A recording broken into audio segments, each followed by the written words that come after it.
Masa depan Sintayong bisa saja berakhir di FAM Malaysia usai belum ada kejelasan nasib pelatih asal Korea Selatan tersebut. Sampai saat ini, PSSI belum menyatakan sikap pada Sintayong apakah akan memperpanjang kontrak atau cukup sampai tahun ini saja.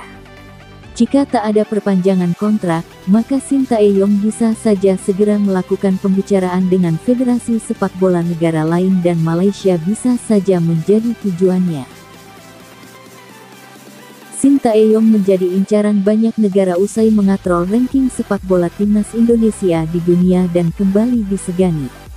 Pendekatan yang dilakukan Sintayong di Indonesia dinilai bagus sehingga mampu memperkuat pondasi timnas untuk jangka panjang. Bahkan Sintayong berani memotong setidaknya 2 generasi pemain di timnas dan bahkan berani tak menggunakan jasa mereka yang sudah berlabel langganan timnas. Melihat kemampuan spesial Sintayong, banyak negara yang ditengarai kepincut dengan gaya melatih pria yang mengalahkan Jerman di Piala Dunia tersebut. Bahkan bisa saja Malaysia yang kini terseok-seok soal prestasi timnas dan gagal di turnamen Asia Tenggara di Kamboja lalu justru mengincarnya. Sebelum Malaysia, PSSI-nya Thailand disebutkan lebih dahulu menyatakan ketertarikannya dengan Sintayong. Ketertarikan Thailand pada Sintayong terjadi pada beberapa tahun silam sebelum pria asal Korea Selatan itu memilih Indonesia dan akhirnya Thailand menunjuk Mano Polking. Selain Thailand, saat itu Vietnam juga disebut-sebut tertarik untuk menggunakan jasa Sintayong. Pengalaman Sintayong dalam menangani timnas dinilai menjadi salah satu yang terbaik karena pernah mengantarkan Korsel di Piala Dunia. Salah satu catatan terbaik Sintayong yakni saat mengandaskan harapan timnas Jerman untuk melaju ke babak berikutnya. Kini, nasib Sintayong ada di tangan PSSI, karena kontrak akan berakhir per tanggal 31 Desember tahun 2023. Jika nantinya tak diperpanjang oleh PSSI maka Sintayong diyakini tak akan menganggur lama karena menjadi daya tarik bagi timnas negara lain. Masih seputar timnas Indonesia. Publik Vietnam dibuat resah dengan kekuatan timnas Indonesia jelang berlaga di putaran final Piala Asia 2023 di Qatar pada tanggal 12 Januari tahun 2024 mendatang. Seperti yang diketahui bersama, Vietnam berada satu grup bersama timnas Indonesia di babak final Piala Asia 2023 yang dipindah dari China ke Qatar. Piala Asia 2023 seharusnya digelar di negeri tirai bambu pada tanggal 16 Juni mendatang, namun pandemi COVID-19 dan kebijakan baru membuat turnamen batal digelar di negara itu. Hingga AFC memutuskan jika Piala Asia 2023 digelar di Qatar pada 2024, dimulai pada tanggal 12 Januari dan selesai pada tanggal 10 Februari tahun 2024. Skuad Garuda tergabung di grup D. Vietnam bukan satu-satunya lawan sulit yang harus dihadapi timnas Indonesia karena masih ada Irak dan juga Jepang. Anak asuh Sintayong akan lebih dulu bermain melawan Irak di laga pertama fase grup yang digelar di Stadion Al Rayyan pada tanggal 15 Januari tahun 2023.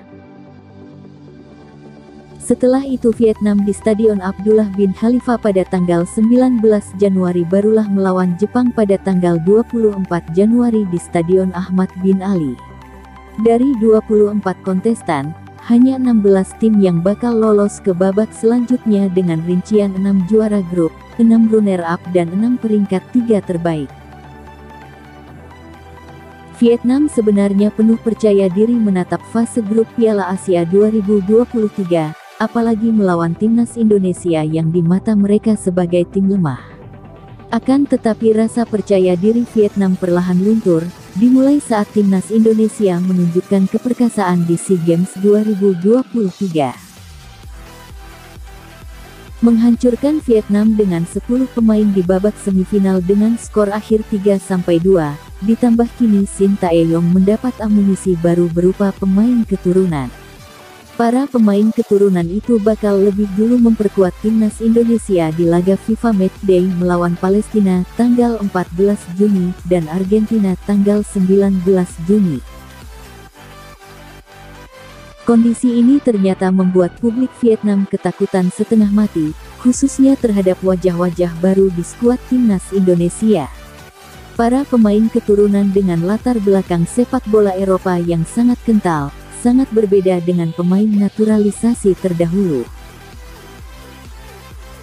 Dulu Vietnam boleh saja menghina program naturalisasi timnas Indonesia, tapi kini hal itu menjadi sesuatu yang membuat fan mereka terkencing-kencing.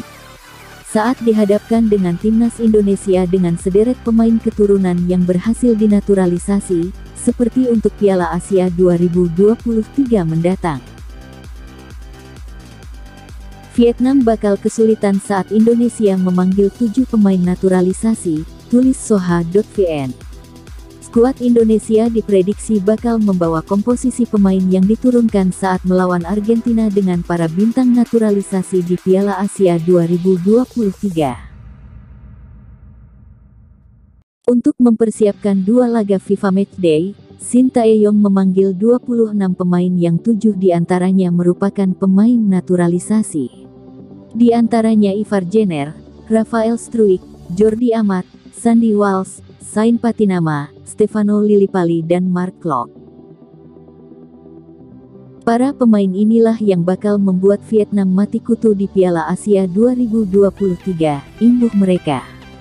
Soha.vn juga mengingatkan kualitas yang dimiliki para pemain naturalisasi anyar timnas Indonesia, khususnya Jordi Amat, Sain Patinama dan Ivar Jenner. 2 pemain dengan latar belakang sepak bola Eropa yang sangat mumpuni, sorotan publik Vietnam saat ini tertuju pada mereka.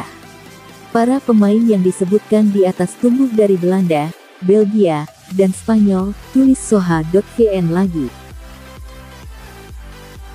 Negara-negara dengan latar belakang sepak bola yang sangat kuat di Eropa. Sorotan tajam publik Vietnam terhadap Jordi Amat, bek yang bermain untuk tim muda Espanyol.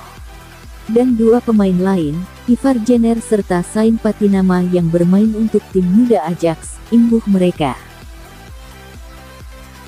Ketakutan Vietnam terhadap skuad baru timnas Indonesia di FIFA Matchday Juni mendatang merupakan bukti berkualitasnya hasil naturalisasi pemain keturunan.